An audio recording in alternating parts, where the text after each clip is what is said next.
ఘనత తెచ్చినా అదే, అవమానం తెచ్చినా అదే, శాపవచనం పలికినా అదే, ఆశీర్వచనం పలికినా అదే, శుభం పలికినా అదే, అశుభం పలికినా అదే. నాలుక అదుపు లేకుండా ఊరికే వ్యర్థ ప్రేలాపన ప్రేలితే దేహము రోగగ్రస్తమైపోతుంది. నాలుక అదుపులో ఉండి సౌమ్యుడై ఉండి కాస్త నాలుక దేవుని వాక్యాల చేత తడుపబడితే సర్వ శరీరమునకది ఆరోగ్యమని సామెతల గ్రంథం సాక్ష్యం ఇచ్చింది. దేవునికి స్తోత్రం కలుగును గాక. అందుకే మొత్తం లేఖనాలు ఉన్న వాటిని బట్టి నేను చెప్పా, అందులోనే ఆరోగ్యం ఉంది, అందులోనే రోగం కూడా ఉందని. ఈ నాలుకని మనం వాడే తీరును బట్టి మనం ఫలితాలు చూడగలుగుతాం.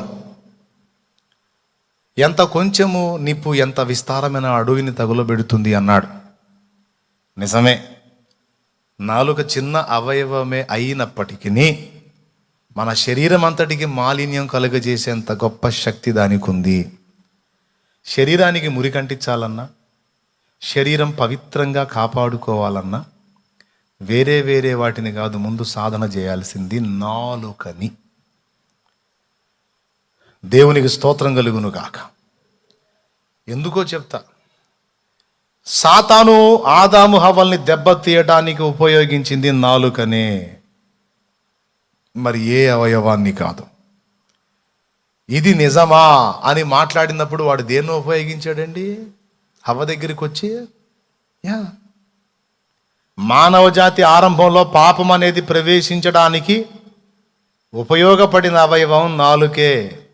అందులో వాడు సర్పంలోకి ఎంటర్ అయ్యాడు, దానికి 2 నాలుకలు. అర్థమైందా? సర్పానికి 2 ఉంటాయి, నాలుక చీలికగా ఉంటుంది. గమనించారా మీరు? ఏం సర్పం అయి ఉంటుంది అంటే ఏం పాము? అక్కడికి పోయినాక మనం దేవుణ్ణి అడుగుదాం. ఓకే, ఆ పాము ఏం పాము అనే పరిశోధన పక్కన పెడదాం. ఇప్పుడు ఒకటైతే కన్ఫాము, 2 నాలుకలు.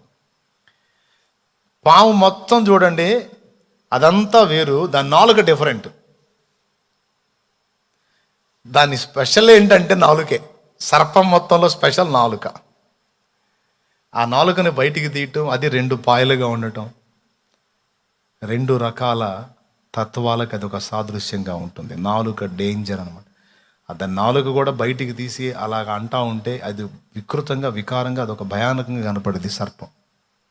సర్పం మామూలుగా ఉంటే ఏముండదు, అది నాలుక బయటికి తీస్తూ ఉంటే డేంజర్ అనిపిస్తూ ఉంటుంది. ఆ నాలుకయే మానవ జాతిలో పాపం ఎంటర్ అవ్వడానికి ఫస్ట్ వాడబడిన అవయవం. అందుకే సర్వ శరీరమునకు మాలిన్యం కలుగు చేస్తూ ప్రకృతి చక్రానికే చిచ్చు పెట్టింది అది, సర్పపు నాలుక. ఈ కొంతమంది మొరటు భాషలో తిడతారు, ఆమెది పాము నాలుక, వాడిది పాము నాలుక అంటారు. అంటే 2 నాలుకల ధోరణి, అటు చెబుతాడు ఇటు చెబుతాడు, ఒక మాట ఉండదు, ఏముండదు, 2 నాలుకలు. ఏమండి, ఒక జోక్ ఒకటి ఉంది, సంఘంలో జోక్ అన్నమాట. ఎందుకులే ఇప్పుడు టైం చాలదు కానీ మనకి. సో నాలుక ఈ సీరియస్నెస్ పోతుంది మళ్ళీ, అందుకని దీన్ని నేను వేరేది ఏమి ఎత్తను, ఇది మేజర్ కాబట్టి దీన్నే హైలైట్ చేసి చెప్తున్నా నేను. నీ ఇల్లు శుభప్రదంగా వర్ధిల్లాలి, ఫ్యామిలీలో సమాధానం ఉండాలంటే నాలుకే. ఒకసారి ఒక దైవజనుడు చెప్పగా విన్నాను నేను, ఆయన వ్యక్తిగత జీవితానుభవంలో. నాలుకను అదుపులో పెట్టుకోలేని కుటుంబాల్లో శాపం ఎలా ఏలుబడి చేస్తుంది. అది క్రైస్తవ కుటుంబం అయినా సరే, భార్యాభర్త ఇద్దరు ఒక దైవజనుడు వాక్యం చెప్తుంటే బాగా ముగ్ధులైపోయి ప్రసంగం అయినాక, అయ్యగారు ఈరోజు మీరు ఇక్కడ తినటానికి లేదండి, మాది పెద్ద ఇల్లు, మా ఇంట్లోనే తినాలి, మా ఇంట్లోనే బస చేయాలి, అయ్యగారు రావాల్సిందని మహాపట్టు పట్టారంట. పాపం ఆయన ఇంతసేటు బ్రతిమలాడుతున్నారు, కారు కూడా తీసుకొచ్చారు, అఫీషియల్గా ఉన్నారు. సరే పొద్దున్న నుంచి తిండి లేకుండా ఉపవాసంతో ఉన్నాను, కాస్త ఏదన్నా మంచిగా చూసుకుంటారని ఆశపడ్డాడు. పాపం ఆశపడి వాళ్ళ ఇంటికి వెళ్ళాడు. వాళ్ళ ఇంటికి వెళ్తే ఇల్లు అంతా తిప్పి గది గది చూపిస్తున్నారంట. చాలా సంవత్సరాల క్రితం విన్నాను నేను ఇది, ఆయన మెసేజ్లో చెప్తే. గది గది తిప్పి చూపిస్తూ ఉన్నారు. ఇల్లు పెద్ద ఇల్లు, చాలా గదులు ఉన్నాయి, మొత్తం నలుగురే, 2 పిల్లలు, భార్యాభర్త. ఆ రూము ఈ రూమ్ అని ఏదో పేర్లు ఉంటాయి కదా, ఆ రూముల పేర్లు అన్నీ చెప్పి, ఈ డబుల్ బెడ్రూమ్ అన్నయ్య, ఇది డ్రెస్సింగ్ రూమ్, డ్రాయింగ్ రూము, డైలాను, అది ఇది కిచెన్ రూము, అన్ని గదులన్నీ చూపిస్తూ ఉన్నారు. ఆకలి అయినోడికి ముందు తీసుకెళ్ళి ఒక ముద్ద అన్నం కదా పెట్టాలి, అది పట్టించుకోవట్లేదు. ముందు ఆ ఇల్లు వైభోగం చూపిస్తున్నారు. ఇతనికి నకనకలాడుతుంది. సరే ఇక ఆకలి అవుతానే మొహమాటాన్ని, మరి ఏం చేస్తావు, ఆకలి అవుతుంది ముందు అన్నం పెట్టిన అండగా. సరే అవునమ్మా బాగుంది, ఇది ఈ రూమ్ అని, బాగుంది బ్రదర్ బాగుంది. సరే అంతా తిప్పినాక చాలాసేపు అయింది పాపం, పాస్టర్ గారు ఇందాక మెసేజ్ చెప్పారు భోంచేస్తారు తొందరగా ఫుడ్ రెడీ చేసే. ఓ ఎంత నిమిషంలో చేసాను అని టేబుల్ దగ్గరికి తీసుకెళ్ళి, ఒక పెద్ద టేబుల్, దాని మీద చాలా ఉన్నాయి బేర్చి, సౌండ్ కదా చాలా ఉన్నాయి. మంచిగా ఏం తప్పులేదు, ఏముంది, ఆశీర్వాదం మంచిదే. కానీ గది గది చూపిస్తున్నప్పుడు, గది గది చూస్తుంటే ఆయనకి ఏ గదిలోకి తొంగి చూసినా మరణం, శాపం, ఇది వినపడుతుందంట. వాళ్ళేమో గదిని చూపించి ఆనందపడుతున్నారు, ఈయనేమో కంగు తింటున్నాడు. దైవ సేవకులు కొన్ని సిగ్నల్స్ ఉంటాయి. మరి కొంతమంది ఓవర్ చేస్తారులే, అవి నమ్మకూడదు. కొంతమంది ఏదన్నా తేడా ఉన్నా కూడా గుండె పగిలిపోయే మాటలు చెప్పరు. నేనైతే ఇంతవరకు ఎవరికి చెప్పలా. ఏ ఇంటికి వెళ్ళినా ఏదన్నా తేడా కనపడ్డా నేనే ప్రార్థన చేసి వస్తా సైలెంట్గా. కొంచెం తేడాగా ఉంది ప్రభా, జ్ఞాపకం చేసుకో, బిడ్డలకి ఏ కీడు కలగకుండా కాపాడాయని దేవునికి అప్పచెప్పి, కొద్ది జాగ్రత్త ప్రేయర్ చేసుకోండి అని చెప్పి హెచ్చరిక చేసి వస్తా. కొంతమంది అమ్మ అట్లా కాదు, కళ్ళు మూసుకొని చీకటి కనపడుతుందంట. ఓ దైవజనుడు దేవా చేశాడు పెద్ద ఆయన, కళ్ళు మూసుకుంటే చీకటే కనపడే దేవుడికైనా అని బెదరగొట్టడం. కొంతమందిని ఇంట్లోకి వచ్చి కళ్ళు మూసి తీక్షణంగా చీకటి కనపడుతుంది, అంతా చీకటే ఉందంట. ఎవడు కళ్ళు మూసినా చీకటే కనపడుద్ది, కళ్ళు మూస్తే ఎవడికి వెలుగు కనపడదు. ఎదుటి వాళ్ళని బెదరగొట్టే తత్వం అది రైట్గా. కొంతమంది అలాగ భయపెట్టి, అబ్బో ఇంట్లో తేడా ఉంది, అట్లా ఉంది, ఇట్లా ఉంది అని గందరగోళం చేసేసి భయభ్రాంతులకు గురి చేసి ఏదో వాళ్ళని మనీ మైండెడ్గా తిప్పే వాళ్ళు కొంతమంది ఉన్నారు. అవి నమ్మకండి, మోసపోతారు. అట్లాంటివి నమ్మొద్దు. కొంతమందికి నిజంగానే కొన్ని చూపిస్తాడు. అదే చూపించినప్పుడు యథార్థవంతులైతే వాళ్ళే మోకాళ్ళుని ప్రార్థన చేసి ఆ శోధనలను బంధించి ఆ ఇంటిని ఆశీర్వదించి బయటకు వచ్చేస్తారు. దేవునికి మహిమ. ఈయన గది గది చూస్తూ ఉంటే అందులో ఈ శాపం కనపడుతుంది. వాళ్ళేమో బాగానే కళకళలాడుతూ ఉన్నారు, మంచిగా అంతా బాగానే ఉంది. ఏంటిరా నేనేమన్నా డిస్టర్బ్ అవుతున్నానా, ఈయనకు అర్థం కాల. సో టోటల్గా మొత్తం మీద టేబుల్ దగ్గరికి వెళ్ళారు. పిల్లలు కూర్చున్నారు, భర్త కూర్చున్నాడు, ఆమెమో వడ్డిస్తుంది. ఆ పాత్రల్లో ఆ కిచెన్లోకి వెళ్ళి అవి తీసుకొచ్చి వడ్డిస్తాం. ఫస్ట్ భర్తకు వడ్డించింది, దైవజనుడికి వడ్డించింది, భర్తకు వడ్డించింది, పిల్లలకు వడ్డించింది. ఫుడ్ పెడతా ఉంటే ఆయన కూర వేసుకొని తిన్నాడు. వేసుకొని 2 ముక్కలు 2 ముద్దలు కలుపుకొని తినేసి పెద్దగా కేకేసాడంట, అబ్బా అని. అదిరిపోయింది, మామూలు లేదు అన్నాడు. మిగిలిన వాళ్ళకి జస్ట్ ప్లేటుల్లో అన్నమే పెట్టింది, ఇంకా కూర ఇల్లే. ఈ మాట ఎప్పుడైతే అన్నాడో ఆ గిన్నె అవతలికి వెళ్ళి ఎత్తి టపామని పగలగొట్టి రూమ్లోకి పరిగెత్తుకుంటూ వెళ్ళి పెట్టమని డోర్ వేసిందంట. డోర్ వేసి పట్మని కొట్టిందంట డోర్. ఈయన కంగు తిన్నాడు, ఫుడ్ కాదు కంగు తిన్నాడు. ఇతను అబ్బా అని ఎందుకు అన్నాడో, ఆమె ఎందుకు పెటామని డోర్ పగలగొట్టిపోయిందో, లోపల పోయి గడి ఎందుకు పెట్టుకుంది పాప ఈయనకు అర్థం కాదు. ఈ కొంపలో ఎప్పుడు ఇంతే అనుకుంటా అతను కూడా, భర్త కూడా లేచి అక్కడే చేయగడిగేసి ఆవేశంగా అతను గదిలోకి వెళ్ళి ఆయన కూడా డోర్ ఇసిరి కొట్టేసి లోపల కూర్చున్నాడు.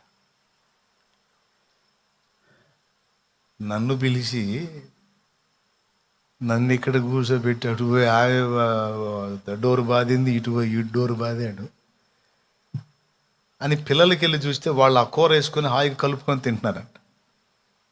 రే పిల్లలు, నాన్న ఇటు పోయాడు, అమ్మ అటు పోయింది, ఏందిరా మీరు తింటున్నారంటే, మీరు కూడా తినండి అంకుల్, లేకపోతే మీ కడుపు మాటిద్ది అన్నారంట. మీరు కూడా తినేసేయండి అంకుల్, లేకపోతే మీకు మాటిద్ది. మా ఇంట్లో ఇది రోజు మామూలేగా. అందుకే మేము ఇప్పుడు తినకపోతే నిద్ర రాదు అంకులు, అందుకే మేము తింటాం. మరి మమ్మీ డాడీ ఎప్పుడు వస్తారంటే, వాళ్ళకి ఎప్పుడు అలుగుడు పోయిద్దో అప్పుడు వస్తారంట. అలుగుడు ఎప్పుడు పోయిద్దిరా, అది మధ్యరాత్రికి పోవచ్చు, తెల్లారినాక పోవచ్చు, లేదా మరుసటి రోజు కూడా ఉండొచ్చు. వాళ్ళు చెప్పేటప్పుడు దడపడుతుంది. ఎందుకంటే వాళ్ళు ఆహ్వానించిన వాళ్ళు అలిగిపోతే అన్నం ఎట్ట తింటాడండి దైవజనుడు? పిల్లలు తింటా ఉన్నారు, వాళ్ళు చెబుతున్నారు తినండి అంకులు, ఏముందిలే కానీ తినండి అంకులు పాపం అంటున్నారు. పిల్లలు జాలి పడుతున్నారు సేవకుడి మీద. సరే మీరు తినండిరా అని చేయగొడుక్కుని ఆయన పాపం లేచి వెళ్ళి, ఆయన గది కూడా చూపించలా, ఆ హాల్లో సోఫా ఉంటే ఆ సోఫా మీద పండుకున్నాడు. పండుకొని ఆకలి దంచేస్తా ఉంది. ఏం చేస్తాడు ఇక, ఆకలి కూడా ఎటుపోయిందో. ఆ సోఫా మీద పండుకొని, ఏంది ప్రభువా, ఏదో ఆర్భాటంగా కనపడ్డారని వస్తే మొత్తానికి ఎండిందిగా ప్రభువా, ఏంటి పరిస్థితి అని పాపం ఆయన బాధగా దేవుని వైపు చూస్తే, అప్పుడు దేవుడు మెల్లనైన స్వరంతో మాట్లాడుతున్నాడు ఆయనతో. చూసావా, నేను ముందే చెప్పాను కదా, ఇది వీళ్ళ తత్వం అన్నాడట. వీళ్ళు వెలిచూపులకు అలా కనపడతారు కానీ వీళ్ళ లోపలి తత్వాలవి. బయట చూసే వాళ్ళకి కళకళలాడుతున్నట్టు హడావిడిగా కనపడతారు కానీ కుటుంబంలో సమాధానం లేదు. దేవుని వాక్యం వింటారు, మాటలు వింటారు, విన్నట్టుగా ఉంటారు, భక్తుల్లా కనబడతారు కానీ వాళ్ళ హృదయాలలో దేవుని మాటకు స్థానం లేదు. అంటే నా మాటకి విలువ లేదు, నా మాటల్ని సీరియస్గా తీసుకోరు. నాలుకల్ని కత్తుల్లాగా వాడుకొని ఆ నాలుకలతో యుద్ధాలు చేసుకొని కుటుంబంలో సమాధానం లేకుండా శాపాన్ని తీసుకొచ్చి ఇంటి మీద పెట్టారు. ఇక్కడ మరణకరమైన పరిస్థితులు ఏర్పడుతున్నాయి. ఇది ఇలానే కంటిన్యూ అయితే ఖచ్చితంగా కొద్ది దినాల్లో ఘోరమైన పరిస్థితులు ఈ కుటుంబం చూసే అవకాశం ఉంది అని దేవుడు ఆయనతో మాట్లాడాడు. అందుకే నేను రెండు చూపించాను నీకు. పాప ఆంతున అట్లనే ప్రార్థన చేసుకొని పండుకున్నాడు. తెల్లారి నాకు వచ్చారు బయటికి వచ్చి, అన్నయ్య వందనాలు, అన్నయ్య వందనాలు, అన్నయ్య భోంచేశారు అన్నయ్య. భోజనం సరే కానీ రాత్రి ఎందుకమ్మా నువ్వు వెళ్ళావు అన్న. ఈలోపు ఆడ తలుపు తీసుకొని భర్త వచ్చాడు. పాష్ గారు ప్రైజ్ లేడండి, ప్రైజ్ లేడయ్యా, ప్రైజ్ లాడ్. బ్రదర్ భోంచేశారా? ఏం మాట్లాడలా, తిన్నానా లేదా, ఏం మాట్లాడితే కడుపు మండిపోతుంది. ఆకలి మంట కాదు, హృదయంలో మంట. సరే నేను తిన్నానో లేదో తర్వాత చూద్దాంలే కానీ తర్వాత విషయం అది. నువ్వు తిని అబ్బా అంటమేంది, ఆమె గిన్నె పగలు కొట్టి పోవటం ఏంది, అసలు ఎందుకు అంత రియాక్ట్ అయ్యారు, ఏం జరిగింది అసలు నాకు ఇంతవరకు అర్థం కాలేదు. ముందు ఆ మొక్క చెప్పండి, తర్వాత చెబుతాను. అప్పుడు చెప్పింది, లేకపోతే చూడన్నయ్య ఎన్నిసార్లు కూరలు చేశానో నేను ఎప్పుడు మెచ్చుకోడు. ఆ పని మనిషి చేసేది చూడు, ఆమె ఎప్పుడు చేసేటప్పుడు మాత్రం అబ్బా అంటాడు. ఇప్పటికి ఎన్నోసార్లు అన్నాడు. నాకు బాధ ఏదా అన్నయ్య, నాకు బాధ ఏదా, నేను చేసినప్పుడు మెచ్చుకోవచ్చు కదా, మెచ్చుకోడు. అందుకనే అంటే పని మనిషిని మెచ్చుకున్నాడని గిన్నె పగలగొట్టి పోయింది మహాతల్లి. అప్పుడు చెప్పాడనమాట,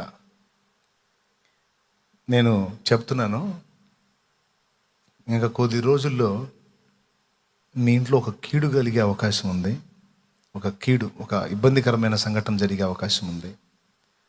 ఎందుకంటే ఈ ఇంట్లో నాకు మీరు గది గది చూపిస్తున్నారు కానీ దేవుని సన్నిధి కనపడలేదు నాకు. ఈ ఇంట్లో దురాత్మలు కనపడుతున్నాయి నాకు. దేవుని సన్నిధి కనపడలేదు, ఈ ఇంట్లో దురాత్మలు కనపడుతున్నాయి నాకు. ఎందుకంటే మీరు దేవుని బిడ్డలని పేరే కానీ మీ దగ్గర దేవుడు ఆశించే ఆత్మీయత అనేది లేదు, భక్తి అనేది లేదు. కానీ మీరు అన్నీ మామూలుగా చేస్తుంటారు, మామూలుగా ప్రార్థన చేస్తున్నట్టుగా, ఏది ప్రార్థనకి వెళ్తున్నట్టుగా, ఏదో చందా వేస్తున్నట్టుగా, పాస్టర్లు కనపడితే భక్తుల్లాగా కనపడుతున్నట్టుగా కనపడుతున్నారు. కానీ నిజంగా దేవుని సన్నిధిని గృహంలో నిలుపుకునేంత ఆత్మీయత, ఆ విధమైన భక్తి, అలాంటి స్పర్శ నాకు కనపడలేదు. ఎందుకంటే మీలో ఆ తత్వం కనపడింది, నాకు అదుపు లేదు. ముఖ్యంగా మీ నాలుకలు తేడాగా ఉన్నాయి, మీ మాటలు, మీ ప్రవర్తన, టోటల్గా దేవుని మాటను మీరు గౌరవించట్లేదు. కాబట్టి దురాత్మలు ఏలుబడి చేస్తున్న ఇంట్లో ఖచ్చితంగా దానికి సంబంధించిన కార్యాలే జరగబోతున్నాయి. మర్యాదగా మారు మనసు పొంది సరి చేసుకుంటారా? సరే, లేకపోతే నేను చెప్పింది జరిగింది. నేనేమో చిన్న సేవకుండాని మీరు నన్ను ఇట్లా తృణీకరించవచ్చు, ఏముందిలే ఆడిది ఏముందిలే అని. నాకేదో అన్నం పెట్టకుండా పోయారని నేను మిమ్మల్ని అంటలా. నాకు నిజంగా దేవుడు చెప్పింది చెప్తున్నా. మారు మనసు పొంది మర్యాదగా మీ నాలుకల్ని దూషణకు వాడకుండా, ద్వేషానికి వాడకుండా, అసహ్యమైన పదజాలాలకు వాడకుండా, మారు మనసు పొంది మీరు, మీ పిల్లలు, కుటుంబం కలిసి కుటుంబంలో కృతజ్ఞతా స్తోత్రాలు వినబడేటట్లు జాగ్రత్త పడండి. స్తోత్రం చెప్పాకయ్యా, వింటున్నావా? ఏం వినబడేటట్టు? కృతజ్ఞతా స్తోత్రాలు, స్తుతి, ఆరాధన, ప్రార్థన, విజ్ఞాపన, దేవుని వాక్యం వినబడేటట్టు జాగ్రత్త పడండి. ఆ వాక్యము, ఆయన వాక్కు మిమ్మల్ని ఏలేటట్టు, ఆ మాటలను అనుసరించి బ్రతకడానికి మీ జీవితాల్ని లోపరుచుకునేటట్టు మీరు జాగ్రత్త పడితిరా, శుభప్రదంగా వర్ధిల్లుతారు. ఆ దురాత్మలు వెళ్ళిపోతాయి, దేవుని సన్నిధి వస్తుంది. లేకపోతే పేరుకే మీరు దేవుని బిడ్డలు, కానీ మిమ్మల్ని ఏలుబడి చేస్తుంది అవి. మీరు అర్జెంటుగా నేను చెప్పిన పనులు చేయకపోతే, ప్రార్థనా బలిపీఠమును ఏర్పరచుకొని మారు మనసు పొంది కుటుంబం అంతా కలిసి ఏకమై ఈ చెడు నడతని దిద్దుకొని, అతనికి నాలుక స్పీడు, నీకేమో అతని మీద అనుమానాన్ని బట్టి నువ్వు 4 మాటలు అంటావు, అతని 4 తొందరని బట్టి అతను 4 మాటలు అంటాడు. మీ ఇద్దరు శాపగ్రస్తులుగా ఉన్నారు, మీ పిల్లలు మిమ్మల్ని అసహించుకుంటున్నారు. టోటల్ ఈ ఫ్యామిలీయే పేరుకి పెద్ద కుటుంబం, డబ్బున్న కుటుంబంలా కనపడుతుంది, కానీ ఈ కుటుంబంలో దేవుడు, ఆయన ఆశీర్వాదం, ఆయన సన్నిధి, ఆ శుభం అనేది ఇందులో కనపడట్లేదు నాకని చెప్పి హెచ్చరిక చేసి వచ్చేసాను అన్నాడు ఆయన మెసేజ్లో. కత్తుల్ని వాడినట్టు నాలుకల్ని వాడుకుని స్తుతించాలి, స్తోత్రించాలి, ఆరాధించాలి, మహిమపరచాలి, ప్రోత్సహించాలి, ప్రశంసించాలి, ప్రభువుని మహిమపరచాలి, ప్రస్తుతించాలి, సాటి వారిని ప్రోత్సహించాలి.